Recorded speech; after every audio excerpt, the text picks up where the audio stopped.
के 24 तक हमने पढ़ा। जेनेसिस चैप्टर 2 18 to 24 हमने पढ़ा। जैसा मैंने पहले कहा, हमारा प्रयास ये है यहाँ से जो विवाह के बारे में, मैरिज के बारे में कुछ सबक सीखने का हम प्रयास करेंगे।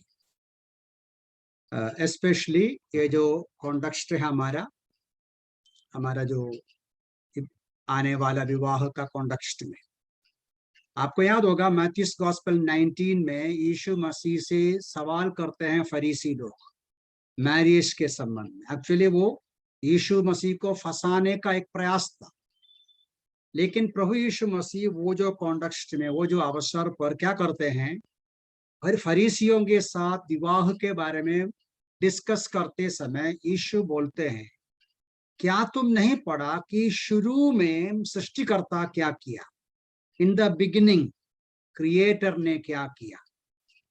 तो वो हमें समझाते हैं कि हमेशा किसी भी विषय का अध्ययन करने के लिए उत्पत्ति में जाना अच्छा है, खास तौर से विवाह ऐसे मनुष्य के संबंध में जो बातें हैं। परमेश्वर ने जब विवाह का जो इंस्टीट्यूशन किया, वहां से हमें क्या सबक मिलते हैं। मेरे सामने है कई बातें, लेकिन समय के अनुसार मैं लूंगा, और यदि आपको शक है, डाउट है, बाद में मेरे से पूछ भी सकते हैं। पहला लेसन ये है मैरिज के संबंध में, यहां से हमें मिलते हैं, मैरिज एज एन इंस्टीट्यूशन ये परमेश्वर की ओर से स्थापित किया गया है। ये हम बिल्कुल सही है ना, सही प्रकार हम समझ सकते हैं। यहोवा परमेश्वर ने कहा आदम का अकेला रहना अच्छा नहीं। So that is the first thing to understand. That is, what is that? Marriage is an institution invented or begun by, established by God himself.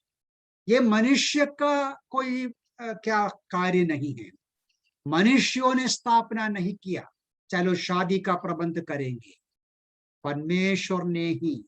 ये भी समझना, पाप प्रवेश करने के पहले, जैसा आप जानते हैं कुछ लोग सोचते हैं विवाह करना अच्छा नहीं है।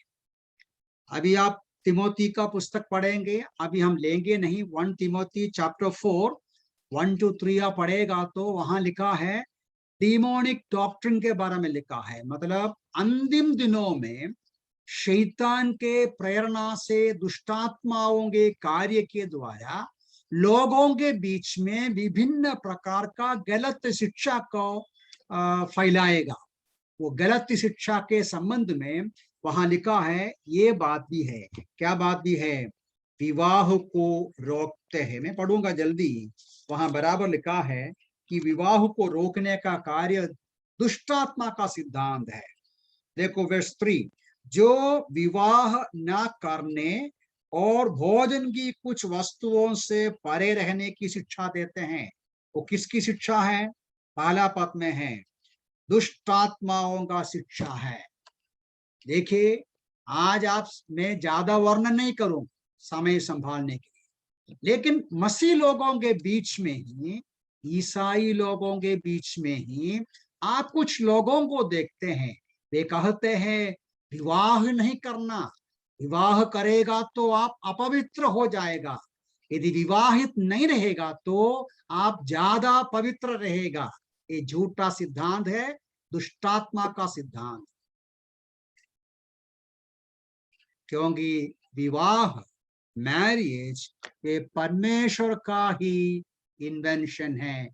God has established marriage. इसलिए इब्रानी की पत्री में हम लोग पढ़ते हैं, क्या है? विवाह सभी बातों में आदरणीय है। Marriage is honourable in all. इब्रानी 13वां अध्याय का 4 पद। बहुत ही आदर के साथ, इज्जत के साथ, रेस्पेक्ट के साथ मैरिज, फैमिली लाइफ, फैमिली को देखना है। यीशु मसीह और प्रेरित लोग विवाह के जगह में गया, विवाह का आशीर्वाद दिया, ये बात हम लोग समझना है। आज के जमाने में केवल मसीह, कुछ मसीह लोग नहीं, आज के जमाने के कुछ बड़े लोग भी, कुछ ज्ञानी लोग भी, खास तौर से फिल्म लाइन के कुछ बड़े लोग भी इस बात का गलत प्रकार का सिद्धांत देते हैं, विवाह करना एक बंधन है, एक परेशानी है। अरे जिंदगी भर एक औरत आदमी जिंदगी भर जीने के लिए बंधन में आना, अरे मजा उसमें नहीं है। क्या करना है, एक साल एक साथ रहेंगे, बाद में दूसरे के साथ रहेंगे, बाद में तीसरे के साथ रहेंगे, को लिविंग, लिविंग टुगेदर, विवाह नहीं, ये पाप है, पवित्र शास्त्र बाइबल के खिलाफ है, परमेश्वर की योजना के खिलाफ है। तो living together without marriage, without marriage, एक साथ एक पुरुष और स्त्री ऐसे ही रहना, ये गलत बात है, ये वचन के अनुसार नहीं, विवाह करना चाहिए। That is something God has established, that is the first lesson.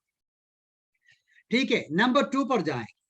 वही पद में नहीं, मतलब आप देखो चैप्टर 1 का 27 में भी सृष्टि का एक सारांश लिखा है, एक समरी जैसा।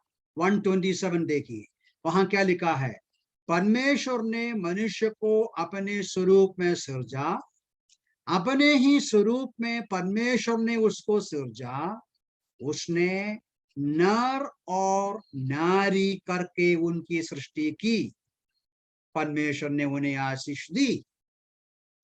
विवाह के संबंध में समझने का दूसरा लेसन हमें ये मिलता है, जब परमेश्वर ने मैरिज इंस्टीट्यूट किया, that was for a man and a woman और ए मेल एंड फीमेल।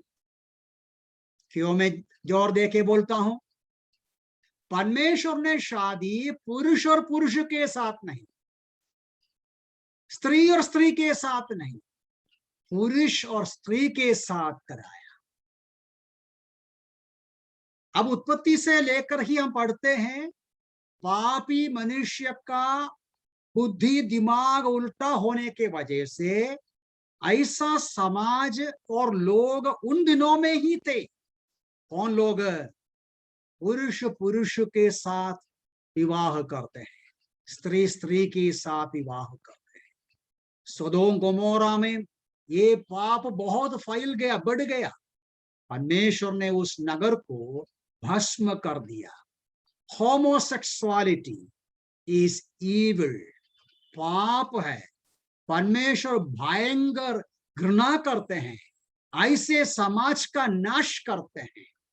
पिछले कई सदियों से संसार के बहुत सारे राष्ट्रों में ये नियम था, नियम के रूप साथ इसको रोका था। एक पुरुष पुरुष का शादी नहीं कर सकता, या ऐसा जो सेम सेक्स रिलेशंस को क्रिमिनलाइज किया था। लेकिन पिछले कुछ सालों से मनुष्य का डेवलपमेंट बढ़ने के वजह से, बुद्धिमान और ज्ञानी बनने के वजह से, इंक्लूडिंग हमारा देश, डिक्रिमिनलाइज किया। पहले गुनाह था, अब गुनाह नहीं है। प्यारों, परमेश्वर का नियम में गुनाह ही है। कोई भी संसार के लोग बोल सकते हैं उसमें क्या है, लेकिन पुरुष पुरुष के साथ, स्त्री स्त्री के साथ किसी भी प्रकार का शारीरिक संबंध रखना वो पाप है। वो जो क्या बोल सकते हैं उसको, वो डिसऑर्डर है। परमेश्वर उसका घृणा करते हैं, दंड मिलेगा। अभी मनुष्य ऐसा भी लोग हम पढ़ते हैं कि पुरुष पुरुष के साथ ऐसा नहीं, मनुष्य जानवर के साथ शादी करते हैं। आप कभी सुना है? मैंने सुना किसी औरत ने एक कुत्ते को शादी किया। अरे करते हैं आजकल, क्या इंसान। देखो रोमियो की पत्र में इस बात को लिखा है, वो भी मैं पढ़ता नहीं। रोमन्स चैप्टर 1 में पढ़ूंगा, अच्छा रहेगा ना। रोमन्स चैप्टर 1 में 26 और 27 में इस प्रकार का उल्टा दिमाग इंसान में क्यों आता है? मनुष्य को सीधा कर चलने को बोला, उल्टा चलता है। लेफ्ट जाने को बोलेगा तो राइट जाता है, नीचे जाओ बोलेगा तो ऊपर जाता है। मनुष्य का आम स्वभाव पाप के वजह से ये है। यहाँ प्रेरित पौलुस बराबर लिखा है, रोमन्स चैप्टर 1 26 और 27 में लिखा है, ये जो आदत इंसान में क्यों आया, मैं पढ़ के सुनाता हूं। इस कारण परमेश्वर ने उन्हें नीच कामनाओं के वश में छोड़ दिया, क्योंकि उनकी स्त्रियों ने स्वाभाविक क्रिया को उससे जो अस्वाभाविक है बदल डाला। इसी प्रकार पुरुष भी स्त्रियों के साथ स्वाभाविक क्रिया को छोड़कर आपस में कामातुर हो कामाग्नि में जलन लगे। पुरुषों ने पुरुषों के साथ निर्लज्ज कार्य करके अपने ही भ्रष्टाचार का उचित दंड पाया। परमेश्वर को पहुंचाना नहीं, सही मार्ग को नहीं पहुंचाना, परमेश्वर का ज्योति पाने का पसंद नहीं किया।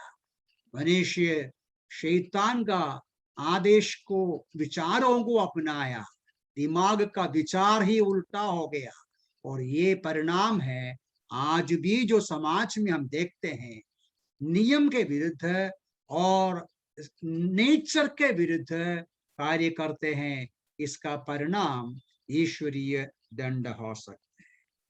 तो दो बातें मैंने बताया।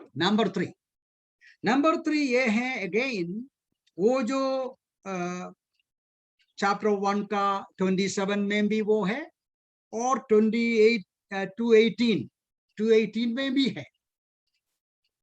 परमेश्वर ने जब शादी का इंस्टीट्यूशन किया, स्थापना किया, एक पुरुष एक स्त्री, कितना स्त्री को बनाया परमेश्वर ने? हम पढ़ते हैं ना, हमको मालूम है कहानी। आदम के लिए कितना स्त्री बनाया? 2, 3 नहीं, एक ही पुरुष एक स्त्री। तो इसलिए ये भी हमें समझना, परमेश्वर ने विवाह का स्थापना किया, वो पॉलीगमी नहीं मोनोगमी बोलता है, बहुपत्नी नहीं, एक पत्नी एक पति। अभी ज्यादा हमारे बीच में समस्या नहीं है, लेकिन कुछ ऐसे समाज आप जानते हैं, एक से लेके बहुत सारे पत्नियों को रखते हैं। वचन के अनुसार ये खिलाफ है, मैं ज्यादा वर्णन नहीं करूं। अब यहां परमेश्वर ने बोला मैं सहायक बनाऊंगा, सहायकों को, ऐसा नहीं। तो ये बात हमें मन में रखना है, केवल एक ही पत्नी एक ही पति। गलत नहीं समझना, जीवित रहते समय जब तक पति पत्नी जिंदा है, एक पुरुष और स्त्री दूसरे को शादी नहीं कर सकता है। ये वचन के खिलाफ है, वो शादी नहीं हो सकता है, वो इनवैलिड मैरिज बन जाते हैं। इस बात पर भी बहुत सारे क्रिश्चियन लोग धोखा करते हैं, धोखा देते हैं। मैं ज्यादा वर्णन नहीं करता, है क्रिश्चियंस, नामधारी क्रिश्चियंस, वो सोचता इधर एक बॉम्बे में एक औरत और दूसरा देश में एक औरत, या पति पे ऐसा उल्टा सुल्टा। ये खिलाफ है।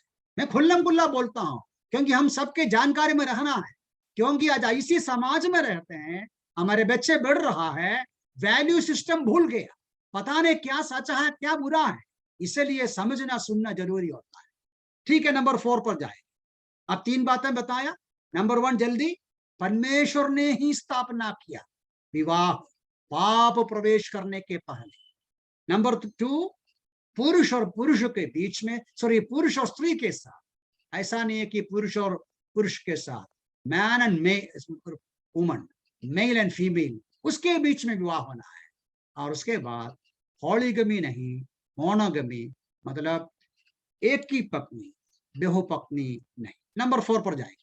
नंबर 4 18 वचन में, चैप्टर 2 का 18 में से मिलता है। मैं फिर से पढ़ूंगा। यहोवा परमेश्वर ने कहा, आदम का अकेला रहना अच्छा नहीं, मैं इसके लिए एक उपयुक्त सहायक बनाऊंगा। ध्यान से सुनिएगा, खास तौर से जो बच्चे हैं, शादी करने का इच्छा में रहते हैं, मैं आपके लिए खास तौर से बोलता हूं। यहां क्या लिखा है?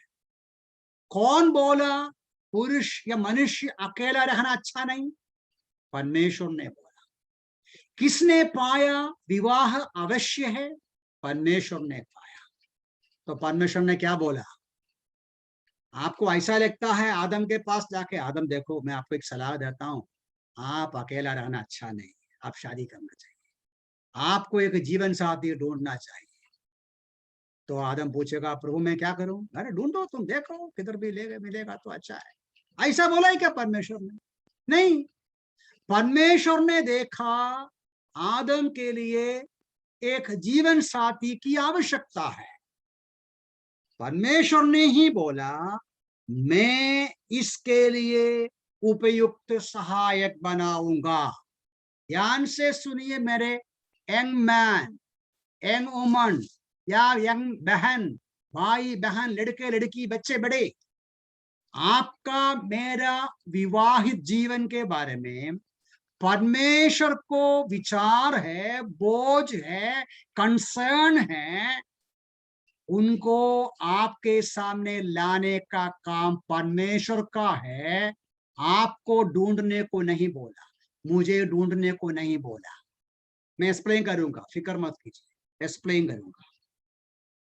परमेश्वर जो मेरी आवश्यकता को जानते हैं, वो मेरी आवश्यकता के अनुसार, देखो उधर का शब्द ऐसा है, उपयुक्त सहायक, help fit for me, suitable partner, अनुयोज्य, एकदम सही लिविंग पार्टनर, सॉरी मेरा जिंदगी का सहायक परमेश्वर लेके आएगा। हम उसके लिए प्रयास करने का कोई जरूरत नहीं।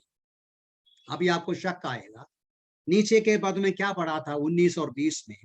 19 और 20 में लिखा है कि परमेश्वर ने क्या किया, सारे जानवरों को आदम के सामने से होकर जाने का मौका दिया, और आदम ने जानवरों को नाम भी डाला। 20वां पद का अंतिम में लिखा है कि पर आदम के योग्य सहायक ना मिला, आदम के योग्य सहायक ना मिला। इसका मतलब, ध्यान से सुनिए, इसका मतलब सारा जानवर आदम के सामने से होकर गया, आदम उसको नाम डाला, आदम ने नोट किया। कैसा नोट किया? सभी जानवर मेल फीमेल, मेल फीमेल है। अभी कैसा बोलेगा हिंदी भाषा में है, बैल और गाय, अरे बैल और गाय जा रहे, और भैंस और क्या शब्द मुझे पता नहीं है। सब जानवर, हाथी हो, दो एक साथ, देखने में एक जैसा है लेकिन फर्क है। एक ही जैसा लगता है ना, अभी ज्यादा फर्क तो नहीं है। एक हाथी या मतलब कोई भी जानवर जो मेल फीमेल के बीच में फर्क मामूली रहता है, लुकिंग एक साथ है।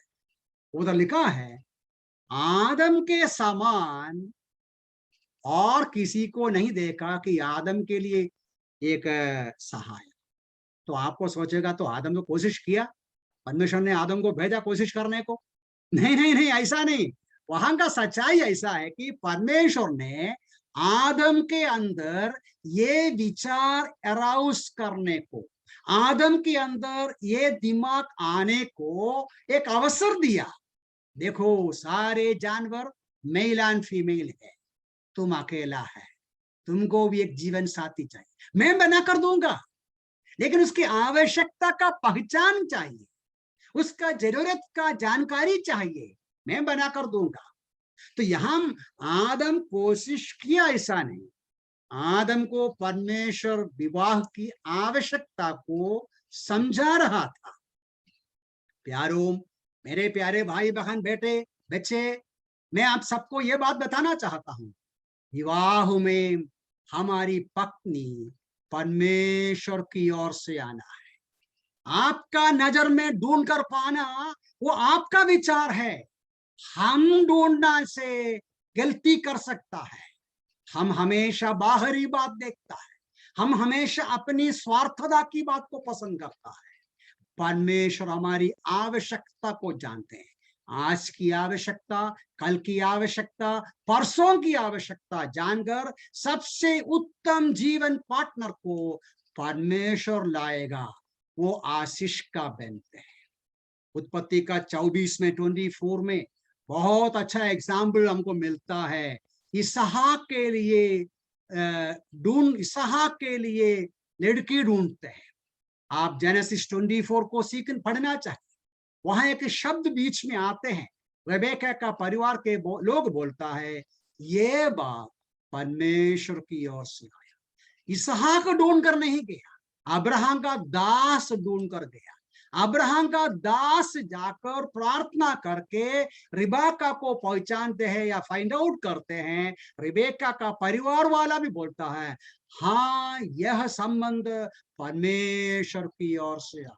मेरे प्यारे भाई बहन बच्चे बड़े, मैं आपको यह बात बराबर खुल्लम खुल्ला बोलता हूं, परमेश्वर की ओर से जो मिलेगा गलती नहीं आएगा, क्योंकि परमेश्वर गलती नहीं करता है। वो सोच के समझ के हमारे लिए सबसे उचित उत्तम पार्टनर को लेकर आएगा, समय पर लेके आएगा। हम लोग पढ़ते हैं 118 भजन में, ये परमेश्वर से हुआ है, it is marvellous in the eyes of man. ये परमेश्वर से हुआ है, मनुष्य आश्चर्यचकित होगा। वही वचन को यीशु मसीह के मृत्यु के संबंध में कोट किया है, बोलता है कि मनुष्यों ने तो करा ठुकराया, लेकिन वो परमेश्वर से हुआ, वो कोने का पत्थर बन गया। परमेश्वर चुनेगा तो वो विजयी पाता है। परमेश्वर का चॉइस सबसे उत्तम है।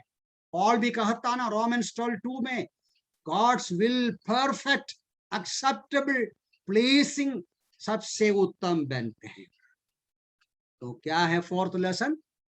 फोर्थ लेसन ये है, it is God who does everything in connection with the marriage from the beginning to the end. It is God's initiative. It's God's own work. परमेश्वर से शुरू करना है, परमेश्वर से संबंध होना है, परमेश्वर से आगे बढ़ना है, परमेश्वर के साथ जिंदगी को आगे बढ़ाना है, तो आशीष हमें मिलते हैं। नंबर 5 पर जाएंगे। वर्स 21 को देख लीजिएगा। वर्स 21 में आता है यहोवा परमेश्वर ने आदम को गहरी नींद में डाल दिया। जब वो सो रहा था, उसने उसकी एक पसली निकालकर उसके स्थान में मांस भर दिया। परमेश्वर ने क्या किया? यहां पढ़ते हैं वो जो प्रोसीजर है ना, वो जो प्रोसीजर पढ़ते, लेकिन वहां एक खास बात मैं बोलना चाहता हूं। परमेश्वर अपना कार्य करना शुरू किया, उसके पहले आदम को क्या किया? सुला दिया, तुम सो जाओ। गहरा स्लीप है, बहुत बड़ा सर्जरी करने वाला है ना, क्या बोलता है उसको? क्या बोलता है? सर्जरी के पहले क्या करता है? बेहोश करता ना उसको, है? सर्जरी के पहले इंसान को बेहोश करता है ना, उसको क्या बोलता है हिंदी भाषा? ठीक है, तो परमेश्वर ने आदम को गहरा नींद में डाल दिया। पता नहीं कैसा इंजेक्शन दिया या कुछ ऐसा श्वास नाक में किया, मैं पता नहीं, लेकिन वहां से सबक मैं ये बात लेता हूं, जब आपके मन में, आदम के मन में ये विचार आया मुझे जीवन साथी कोई नहीं है, सभी जानवर को है जीवन साथी, तो परमेश्वर से भी बोला होगा। परमेश्वर ने बोला तुमको अकेला रहना अच्छा नहीं, मैं बना कर देगा। तो परमेश्वर को आदम समझा कि परमेश्वर मेरे लिए कार्य कर रहा है, और परमेश्वर ने आदम को बोला मैं तुमको सुलाता हूं, सो जाओ। देखिए यहां से सबक इस प्रकार में लेता हूं, बच्चे बड़े, मतलब खासतौर से यंगस्टर्स से बोलता हूं, आपको आपका जीवन साथी के संबंध में या विवाह के बारे में चिंता करने का जरूरत नहीं। मतलब टेंशन, बोझ, वरी, एंजाइटी, क्या मेरा शादी होगा या नहीं होगा, लड़कियां नहीं मिलता, लड़की नहीं मिलता, मेरा माँ बाप पूछते नहीं है, ढूंढते नहीं है, अरे मेरा उम्र इतना हो गया है, हमारा साथ जो पढ़ाई के उसका सब हो गया है ना, ये सब स्वाभाविक है ना। वचन के अनुसार आपका मेरा विवाह के बारे में ऑलरेडी मैंने कहा, ये परमेश्वर का काम है। तो परमेश्वर जैसा काम कर रहा है, हम क्या करना है वो मैं एम्फसाइज करता हूं। आदम क्या किया? आराम से सोना। आपको भी आराम से सोना है। मैं सोना मतलब आप पढ़ाई करते हो, पढ़ाई करते रहो, अभी लड़का लड़की ढूंढने का समय नहीं है। नहीं दुख नहीं, देखो ये सब कभी कभी यंगस्टर्स के अंदर विचार आते हैं, उसमें कोई गलती नहीं है। हमें पहले बताया है, नेचुरल अफेक्शन होता है, इसमें कोई गलती नहीं है। जैसा उम्र बढ़ते हैं, बच्चा बढ़ते आते हैं, ऑपोजिट सेक्स के साथ, मतलब लड़की को लड़का के संबंध में, लड़का को लड़की के संबंध में एक लगाव लगेगा। ये गलत नहीं है, ये स्वाभाविक है, उसमें कोई गलती नहीं है, ये नेचुरल है। नेचुरल अफेक्शन आता है, इस प्रकार परमेश्वर ने हमको बनाया है। यदि ऐसा अफेक्शन नहीं है तो खतरा है। इसलिए यदि एक लड़का के अंदर लड़की के प्रति, लड़की के अंदर लड़का के प्रति एक लगाव आना रॉन्ग नहीं, लेकिन आपको यह समझना है, जो लड़का को देखा ये मेरे लिए वाइफ बनेंगे, एक लड़की को देखा ये मेरा वाइफ बनेंगे, एक लड़का को देखा ये मेरा पति बनेंगे, ऐसा विचार आ सकता है मनुष्य के रूप में। लेकिन विश्वासी के रूप में आपको समझना है, आपका वाइफ, आपका हस्बैंड, आपका जीवन साथी कौन होना है ये आप डिसाइड नहीं कर सकता, परमेश्वर सोच रहा है। परमेश्वर आपके लिए ऑलरेडी तैयार कर चुका है, कर रहा है, उसको पढ़ाई दे रहा है, उसको तंदुरुस्ती के साथ बढ़ा रहा है, किधर भी वो आपको मालूम नहीं। परमेश्वर किसी को तैयार कर रहा है, आप इधर आपके नजर में देखा पकड़ेगा तो आपकी जिंदगी का सबसे उत्तम खोएगा। इसलिए क्या करना, आप आराम से सो जाओ, सो जाओ। अभी लड़का लड़की के पीछे ढूंढने का जरूरत नहीं। पढ़ाई कर रहा ना, पढ़ाई करो। अब कोई लड़का पूछेगा आई लव यू आप क्या करो, हाँ मैं रेस्पॉन्ड ही नहीं करना इसी बातों का। मैं ज्यादा वर्णन करेगा तुम्हारा समय चले जाएगा। ये गहराई से समझना है, ऐसी बातों के पीछे समय बर्बाद मत करो। पढ़ाई करो, पढ़ाई है तो काम हो, काम करो, घर का काम करो, माँ बाप का मदद करो, आपका जिम्मेदारी जो आज है वो पूरा करो। भविष्य के जीवन साथी के कार्य परमेश्वर ढूंढ रहा है, तैयार कर रहा है, सही समय पर लेके आएगा। हम लोग पढ़ता ना भजन 127 में, ये वचन भजन 127 में लिखने वाला क्या बोलते हैं, परमेश्वर अपने भक्तों को नींद में देते है ना। साम 127 का 3 देखिए, देखो नहीं 3 नहीं 2 का अंत में, तुम्हारे लिए व्यर्थ है। एक्चुअली शुरू से लेकर पढ़ना भी अच्छा है। घर को यहोवा ही ना बनाए तो बनाने वाला व्यर्थ परिश्रम करते हैं। यहोवा ही नगर की रक्षा ना करे तो पहरेदार का जागना व्यर्थ है। तुम्हारी तड़के उठना, देर से विश्राम करना, परिश्रम की रोटी खाना तुम्हारे लिए व्यर्थ है। मतलब अपना ही स्वार्थता में, स्व इच्छा में, स्व प्रयत्न में जो मेहनत करते हैं परमेश्वर के इच्छा के विरुद्ध में, व्यर्थ है। जो परमेश्वर का भक्त है, प्रार्थना करते हुए, प्रभु में भरोसा करते हुए सो जाओ, आराम करो, जिम्मेदारी पूरा करो, विश्वास योग्यता से रहो। परमेश्वर अपने प्रियों को नींद में उठा कर देगा, है सही समय पर। जैसा है वो हिंदी भाषा में नींद देगा लिखा है, 2 आइडिया है। अपने भक्तों को परमेश्वर नींद भी देगा, नींद में भी देगा। मतलब आप सो रहा है, देखो आदम को सुलाया ना, आदम को सुलाया, आदम को नींद में से उठाया, बोल का आदम उठो उठो उठो, देखो तुम्हारे लिए मैं किसको लेके आया। ऐसा देगा, नींद में देगा। इसलिए हम इसके पीछे मेहनत मत कीजिए। सभोपदेशक में एक वचन है, वो भी मैं पढ़ता हूँ ये कॉन्टेक्स्ट में। सभोपदेशक का 3 का 14 देखिए। हमारा सबक एक सबक जैसा सुलेमान कहते हैं। सभोपदेशक 3 का 14 वहां लिखा है ऐसा पढ़ते हैं, मैं जानता हूं कि परमेश्वर जो कुछ करता है वो सदा स्थिर रहेगा, उसमें ना तो कुछ जोड़ा जा सकता, ना उसमें से कुछ घटाया जा सकता है, क्योंकि परमेश्वर ने ऐसा इसलिए किया है मनुष्य का उसका भय मारे। परमेश्वर जो करते हैं उसमें गलती नहीं है, जोड़ने का जरूरत नहीं है, वो सनातन काल क्रीड़ा है। अभी आप एक सवाल मेरे से पूछे, शायद अरे देखो वो बहन ने क्या किया, वो लड़का ने क्या किया, ये लड़की ने क्या किया, तो क्या हो गया, उनका जिंदगी आराम से चलते हैं। समझ में आया? वो खुद ढूंढा खुद पाया, क्या हो गया? वो खुद ढूंढा खुद पाया, क्या हो गया?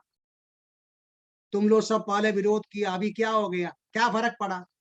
देखिए, जैसा मैं इस पुराने नियम में कई एग्जाम्पल्स बाइबल में भी है, किसी की पराजय हमारा नमूना नहीं है। परमेश्वर अपनी दया में, करुणा में कुछ लोगों का पराजय को उस पराजय के गड्ढा से उठाएगा। वो प्रभु का दया और कृपा है। नहीं, हमारी भी आशा और प्रार्थना यह है, जो गिर गया उठे। हम सबका आशा वो है, ईश्वर का भी आशा ये है, जो गड्ढा में गिर गया वो उठे, है ना? प्रभु दयालु करुणा में है। तो जो गड्ढा में गिरा, गड्ढा से परमेश्वर ने उठाया कृपा में, करुणा में, वो हमारे लिए नमूना नहीं है कि हम भी गड्ढा में गिर जाए। ऐसा है क्या? वो तो ठीक है, परमेश्वर ने अपनी दया में, करुणा में गटर में गिरा हुआ किसी को उठा लिया। ये हमारे लिए नमूना नहीं है भाइयों, एग्जाम्पल नहीं है, उसको आप पकड़ो पकड़ो मत नमूना के रूप में।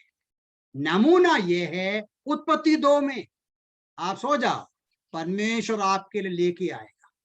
वो है उत्तम, वो है आनंद, उसमें आशीष है। ये आपको हम सबको समझना है। ठीक है, मैं आगे बढ़ना चाहता हूं, समय हमारा खत्म होने के पहले मुझे 2-3 बातें और कहना है, तो मैं 6 बातें अभी कहा, फिर से रिपीट करता हूं। विवाह परमेश्वर ने स्थापित किया, इसलिए वो आदर के योग्य है। विवाह पुरुष और स्त्री के बीच में है। विवाह एक पुरुष के लिए एक स्त्री है। विवाह में शुरू से लेकर अंत तक परमेश्वर ही सब कुछ करते हैं। विवाह में के संबंध में हम खुद ढूंढने की जरूरत नहीं। प्रभु करते वक्त प्रार्थना के साथ अपनी जिम्मेदारी पूरा करते हुए शांति से बैठ या सो जाओ। नंबर 6, अब 22 to 24 हम पढ़ते समय वो जो प्रोसीजर को पढ़ता है, परमेश्वर ने आदम को सुलाया, और आदम को सुलाने के बाद क्या किया, देखो 22, यहोवा परमेश्वर आदम से निकाली गई उस फसली से एक स्त्री की रचना करके उससे आदम के पास ले आया। आदम ने कहा, ये तो मेरी हड्डियों में से हड्डी है, मेरे मांस में से मांस है।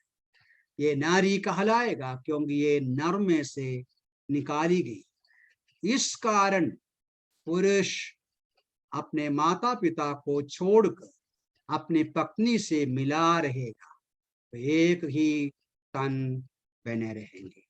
बहुत सारा सबक इधर है, एक साथ मैं जल्दी बोलकर आगे बढ़ूंगा। कई सबक इधर है, ये प्रोसेस का भी विचार करना अच्छा है। आदम का एक हड्डी निकाला, क्या बोलता, पसली निकाला, पसली। वास्तव में इंग्लिश में कहता ना, पत्नी के लिए बेटर हाफ बोलता, बेटर हाफ है ना, बटर हाफ नहीं, बेटर हाफ है ना। हिंदी में उसके लिए पता नहीं उसके लिए क्या शब्द है, धर्मपत्नी। धर्मपत्नी अलग शब्द होगा, लेकिन इंग्लिश का जो बेटर हाफ वास्तव में सही है, लिटरली सही है। पुरुष के अंदर से परमेश्वर ने स्त्री को निकाला। परमेश्वर ने एक ही इंसान को बनाया, आदम, रूप दिया, श्वास दिया, बनाया। फिर परमेश्वर ने उसका हड्डी को रूपांतर किया। तो इसका मतलब स्त्री किधर था? स्त्री पुरुष के अंदर था। नहीं, इसलिए पुरुष में थोड़ा स्त्री है, स्त्री में थोड़ा पुरुष है, वो अलग विषय। पुरुष के अंदर से स्त्री को निकाला है, मतलब आपका पत्नी आपके सामने खड़ा है। जैसा आदम ने क्या बोला, अभी केवी साइमन प्रभु का दास मलयालम भाषा में कविता लिखा है, आप हिंदी मराठी में भी लिख सकते हैं। जब परमेश्वर ने आदम को नींद में से उठाया है, ए आदम उठो, तो आदम ने आंख खोला। आदम ने जब आंख खोला, वहां खड़ी है एक स्त्री, सुंदर ब्यूटीफुल एक स्त्री खड़ी है। और केवी साइमन साहब उसका वर्णन करते हैं, आदम का मन से गया हुआ विचारों को लिखा है कविता के रूप में, तो मलयालम भाषा में, इसलिए मैं अभी पढ़ने से या बोलने से मदद फायदा नहीं, लेकिन वो अंदाज कर रहे, आश्चर्य, अरे ये क्या है, क्या चंद्रमा वो आकाश में से उतर के नीचे आया है क्या, ये क्या, कौन खड़ा है। उनका मन का पूरा प्रेम और अफेक्शन आश्चर्य के साथ बोला, मेरा हड्डी, मेरा मांस, मेरा जीवन, मेरा शरीर, मेरा जीवन की साथी बोलकर उसको स्वीकार करता है। ये आपका विचार में आना चाहिए। तो जब आप अपनी पत्नी के सामने आप मतलब वो जो निर्णय लेके वाचा बांध के एक स्त्री को अपना पत्नी के रूप में स्वीकार करते समय समझना है कि आपका शरीर का अंग है। किसी ने ऐसा कहा, मुझे लगता है मैथ्यू हेनरी ने कहा कि परमेश्वर ने जब स्त्री को बनाया, हवा को बनाया, सिर से नहीं बनाया, आदम का सिर से निकाला नहीं कि उसको सिर पर रखे, उसका पाव से नहीं बनाया कि पावों तले रोंदे जाए। समझ में आया? तो मार्टिन लूथर, मैथ्यू हेनरी कहते हैं कि परमेश्वर ने स्त्री को बनाया पुरुष का सिर से नहीं कि सिर पर रखे, पाव से नहीं कि पाव के नीचे रखे। फिर कहां से लिया? ये जो क्या बोलते हैं, पसली से। आपका पसली बोलेगा तो एकदम छाती के साथ, हृदय के साथ रखने। तो आपका वाइफ, आपका जीवन साथी, आपका दास नहीं, दासी नहीं। ठीक है, वहां लिखा है I will prepare a help fit for him. Wife, देखिए ध्यान से सुनिए, मैं जल्दी बंद करूंगा समय पर। आपका पत्नी आपका घर का नौकरी, सॉरी क्या बोलते हैं, नौकर, नौकरानी, नौकरानी नहीं है। समझ में आया? सारा कपड़ा धोना, सारा किचन का सारा काम करना, सारा प्लेट को साफ करना, सारा काम करके है, ये क्या नौकर है क्या? आप जो नहीं कर सकता, देखो ऐसा कुछ लोगों का विचार है, कुछ लड़के का माँ बाप का भी विचार ऐसा है। लड़के का माँ बाप, माँ भूल जाता है कि वो भी पहले एक बहू था, एक घर से आया, वो सब भूल जाएगा। अभी घर का कौन बोलते हैं, मदर लोग को क्या बोलते हैं, सास, है ना, सास बहू की समस्या है ना, आप जानते हैं। पूरा काम करना है, किचन का सारा काम, घर का सारा काम, साफ करना, झाड़ू मारना, सब कुछ, कपड़ा धोना, वो भी किसका किसका, घर का सबका कपड़ा धोना। क्या बात है! अरे हस्बैंड का कपड़ा धोना अलग बात है, हस्बैंड का भाई का कपड़ा, हस्बैंड का बहन का कपड़ा, परिवार का सबका कपड़ा। कपड़ा धोने का वॉशिंग मशीन नहीं आपका पत्नी, नौकरानी नहीं है, नौकर नहीं है, आपके छाती के साथ रखने का जीवन साथी है। अफेक्शन के साथ रखना चाहिए। आपका शरीर का भाग है, उनका वेदना आपका वेदना है, उनका थक जाना आपका थक जाना है, उनकी समस्या आपका समस्या है, दोनों एक शरीर जैसा बनना है। अब एक बात और उसमें है, जब आदम ने आदम के सामने देखा, मेरा हड्डी में से हड्डी, मेरा शरीर में से शरीर बोलकर उसको स्वीकार किया गया। जब परमेश्वर तैयार कर कर लेके आते हैं, खुशी से स्वीकार करना चाहिए। बहुत दुख की बात है, कितने सारे एग्जाम्पल्स हमको मालूम है, परमेश्वर उत्तम जीवन साथी को लेके आया, रिजेक्ट कर दिया। आदम रिजेक्ट किया होता, प्रभु जी देखो इसका चेहरा देखो, इसका नाक देखो, इसका आंख देखो, इसका बाल देखो, अरे कुछ कंप्लेन नहीं किया। मेरे प्यारे भाई बहन, लड़के लड़की समझिए, 100% परफेक्ट इंसान किधर भी नहीं है। आप में कमी है, हम सब में कमी है, हम इस बात को विश्वास करना है। प्रभु ने लाया, जो भी कमी मुझे लगता हो वो प्रभु सही करेगा, ये विचार हमको चाहिए। परमेश्वर हमारे साथ है तो क्यों डरना चाहिए। प्रभु का प्रोविजन को स्वीकार करना है। आदम स्वीकार कर दिया। सबसे उत्तम, सबसे श्रेष्ठ भाग ये है, वर्स 24 का जो वचन है ना, वो सबसे महत्वपूर्ण है। 24 फिर से पढ़ता हूं। इस कारण, किस कारण?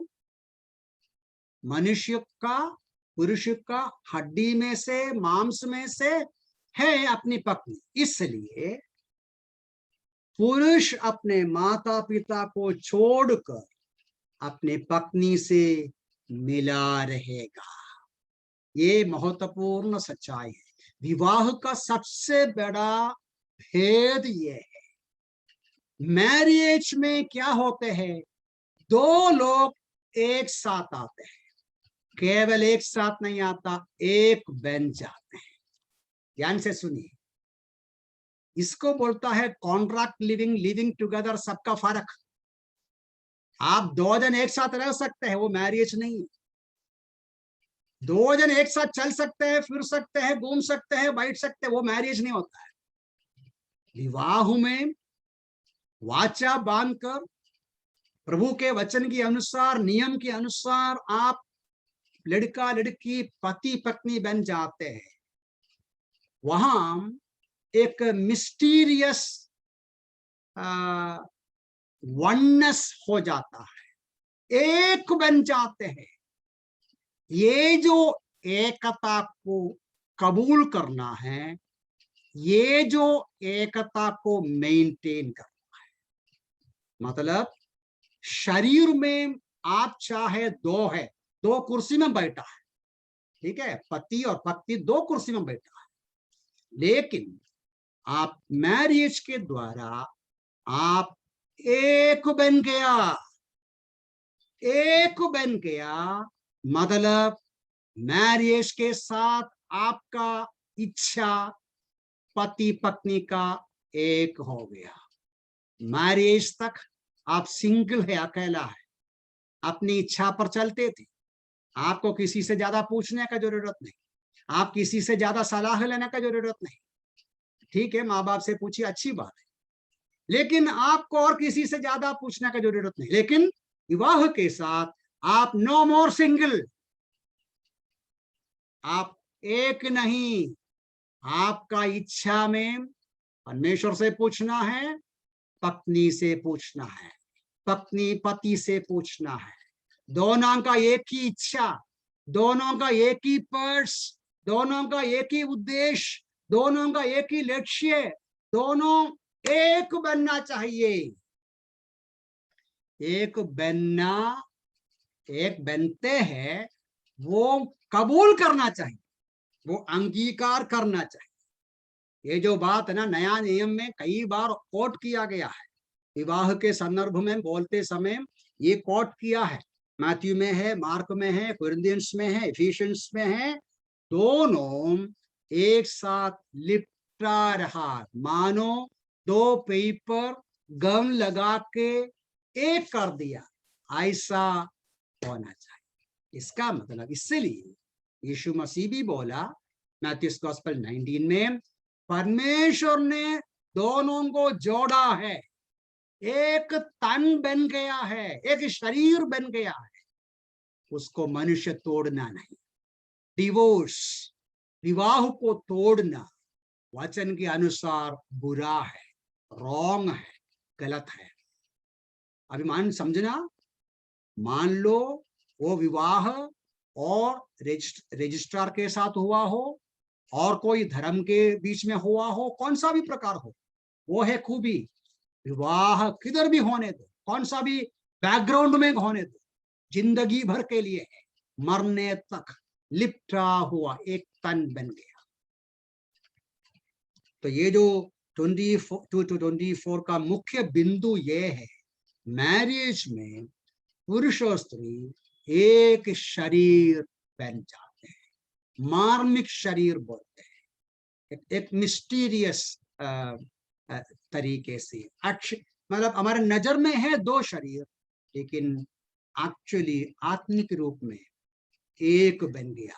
इस एकता को संभालना है, इस एकता को संभालना बहुत ही जरूरी है। ऐसे माँ, ऐसे हस्बैंड वाइफ को मैं देखा है, ये समस्या इसलिए बढ़ता है। शादी के बाद में भी पति अपना क्या बोलते हैं, सीक्रेट्स, अपना रहस्य सब रखते हैं। देखो ये जो वचन भी देखो, वो भी इसके साथ पढ़ना अच्छा रहेगा। 25 का, आदम और उसकी पत्नी दोनों नंगे थे पर ना लज्जाता था। तो ज्यादा एक्सप्लेन करने का भी समय नहीं, वहां कई आइडिया है, उसमें एक है no secrets, no secret between husband and wife, no रहस्य। आपके पास जितना पैसा है, कितना इनकम है, कितना नहीं है, ये सब आपस में बोलना है। ये वाइफ को भी समझना चाहिए। अपना पति के जानकारी के बाहर पत्नी के हाथ में 1 रुपया नहीं होना चाहिए। पति भी ऐसा, आपके पास क्या है क्या नहीं पत्नी को मालूम होना चाहिए। सो इस प्रकार वो जो यूनिटी, एकता, वननेस बराबर संभालना बहुत जरूरी है। जिंदगी को एक साथ बांटना चाहिए, शेयर करना चाहिए, क्योंकि आप एक शरीर में हैं। 6 बातें बोला, अभी 2 और है, जल्दी मैं बोलूंगा, अभी रिपीट नहीं करता, 2 और बोलने के बाद रिपीट करता। अभी 24 में एक बात और है। अभी 24 का शुरू 24-25 में से यदि आपको 24-25 का जो पद जीवन में अप्लाई करना है, तो क्या है वो, आप दोनों एक। उधर एक जरूरी बात है, उधर लिखा है, क्या लिखा है, बहुत कठिन है, बहुत कठिन है, छोटा सा नहीं। देखो क्या लिखा, मैं पढ़ूंगा। इस कारण पुरुष अपने माता पिता को छोड़कर पत्नी के साथ मिला रहेगा। माता पिता को वेदना है, पिछले 25 साल या 30 साल लड़ाया, पालन पोषण किया, दूध पिलाया, खाना खिलाया, बिरयानी खिलाया, प्रोटीन खिलाया, बॉर्नविटा खिलाया, पढ़ाई किया, ट्यूशन दिया, बाप रे रोटी बना कर दिया, कितना क्या कुछ नहीं किया। अब शादी के बाद मेरे माँ बाप, प्यारे भाई बहन, आपका बेटा आपसे लगाव निकालेगा, पत्नी के साथ लगाव रखेगा। आपको शायद वेदना आएगा, लेकिन अंगीकार करना है, ये प्रभु का वचन है। लेकिन कुछ लड़के लोगों को ये बहुत परेशानी हो जाते हैं, मेरा मम्मी को कैसे छोड़ू, मैं मम्मी को नहीं छोड़ेगा, वो मेरी मम्मी है, मुझे पालन पोषण किया, मुझे रोटी बना कर दिया, मेरे लिए तुम क्या बात करती है, मैं नहीं छोड़े।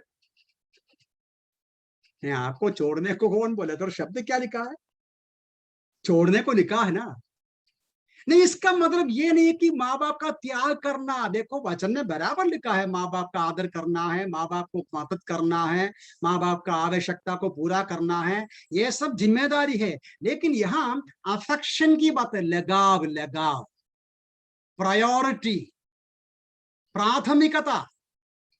शादी तक आपको जो रिश्ता था आपका माँ बाप के साथ, थोड़ा सा वो जो अफेक्शन में, लगाव में, प्रायोरिटी में डिफरेंस आएगा, आपके जिंदगी में एक जीवन साथी आया। अब ये वचन पढ़ेगा तो सोचेगा केवल हस्बैंड ही माँ बाप को छोड़ना है, पत्नी नहीं छोड़ना है, छोड़ना है। ये बात लिखा है, किधर लिखा मालूम है, भजन 45 का 10 में लिखा है। भजन 45:10 में लिखा है, हे डॉटर, हे बेटी, घर वालों को भूल जाओ। हे बेटी, घर वालों को भूल जाओ, तुम्हारे हस्बैंड के पास जाओ, साथ जाओ। रिबेका क्या किया, रिबेका को पूछता है परिवार वाला, तुम इसके साथ जाता है इसहाक के लिए, हाँ मैं जाता हूँ। राहेल, लिया, लेया, वो सब गया, किसके साथ, माँ बाप को, परिवार को छोड़कर गया। देखिए, मान समझिए, आपका वाइफ उनका पापा को, मम्मी को छोड़कर आया है। आपका वाइफ उनका पापा मम्मी का, भाई बहन परिवार छोड़कर आपके घर में, आपके सहारे में, आपके जीवन में आया, आपका जिम्मेदारी है आप उसको लगाव में, प्रेम में, अफेक्शन में रखना। तो उस समय स्वाभाविक रूप में आपका जो पुराना एसोसिएशन में फर्क करना पड़ेगा, डिफरेंस करना पड़ेगा। कल तक गाड़ी में आपके लेफ्ट में मम्मी बैठा था, अब आपको आपका वाइफ को बिठाना पड़ेगा, पीछे नहीं बिठाना। ये गलत करता है। कुछ ऐसा पुरुष लोग है, मैंने देखा, मैंने सुना, एक लड़का शादी के बाद हमेशा का जैसा लेफ्ट सीट में मम्मी को बिठा। अभी लड़का भी, अभी मान लो आप लड़की को पूछेगा, क्या नाम बोलेगा, हे माधुरी किधर बैठेगा, आप पीछे बैठे, हाँ मैं पीछे बैठूंगा। अरे वो तो तैयार है, आप उसको बोलो पीछे बैठो, बाहर बैठो, वो तो तैयार रहेगा। आपका जिम्मेदारी है आपके जीवन साथी को साथ बिठाना, और आपका मम्मी भी समझना है आप मेरा बेटा का वाइफ है, वो बैठने दो, मैं पीछे बैठूंगा। ये जो बैलेंस को संभालना है, ये बैलेंस संभालना है। एक लड़का शादी हो गया, शादी होने के बाद तुरंत 4 दिन के बाद या 2 दिन के बाद शॉपिंग में जा रहे, किसको बुला के, मम्मी को बुला के शॉपिंग में। वाइफ को बोला तुम यार खाना पका, अरे तुम्हारा खाना पकाने के लिए लेके आया वाइफ को, और तुम मम्मी को लेके शॉपिंग कर रहे हो, उनका मन में दुख लगेगा नहीं? ये सीखने या विचार करने की प्रैक्टिकल बात है। आप सोचेगा क्यों बोलता है, अनुभव मतलब इधर उधर देखा हुआ समस्या का समझ कर बताता हूं।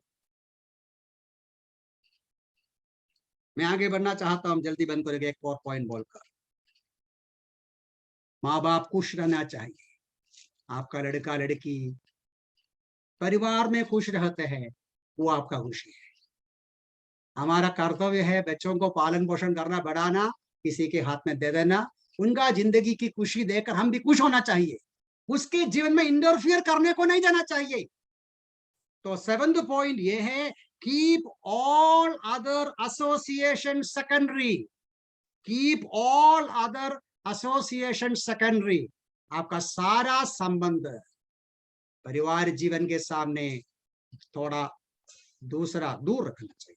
बस लास्ट में मैं ज्यादा वर्णन नहीं करेगा। एक्चुअली चैप्टर 1 का 18 में, सॉरी 2:18 में परमेश्वर ने क्यों बोला मैं इसको सहायक बनाऊंगा?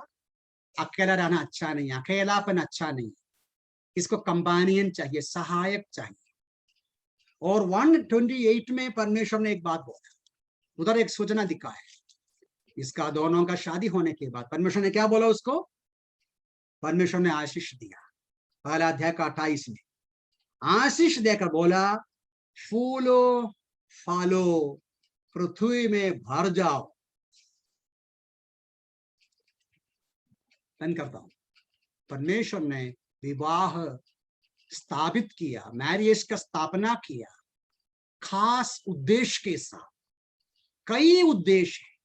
2:18 में कंपेनियनशिप, सहायक, दोनों एक दूसरे के लिए सहायक बनना है। 1:28 में फूलो फलो, संसार में भर जाओ।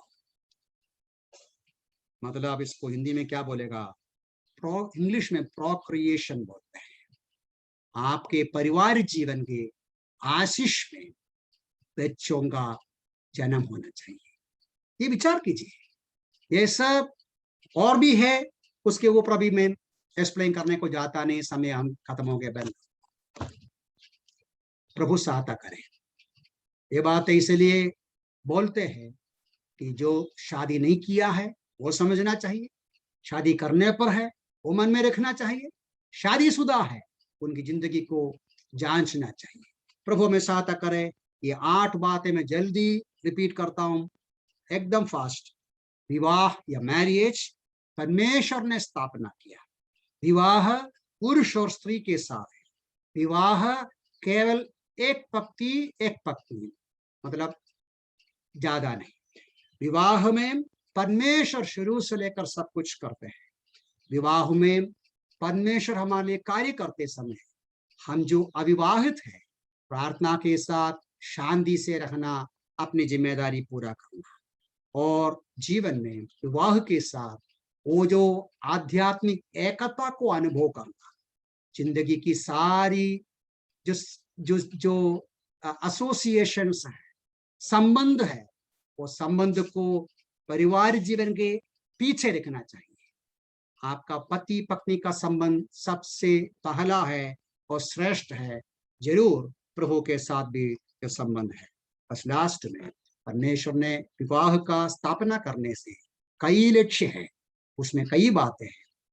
यह है फूले फले, एक दूसरे के लिए एक हेल्प बन जाए और प्रभु का इच्छा इस संसार में पूरा करें। परिवार के रूप में प्रभु का गुणों को हम प्रकट करें, गवाही की जिंदगी बिताएं, एक ऑर्डरली लाइफ को, एक पवित्रताई और धार्मिकता का जीवन को दिखाएं। उससे बढ़कर, सबसे बढ़कर कलीसिया और यीशु मसीह का संबंध को परिवार में दिखाने के लिए प्रभु इन वचनों से हमें सहायता करें। प्रभु के नाम की महिमा।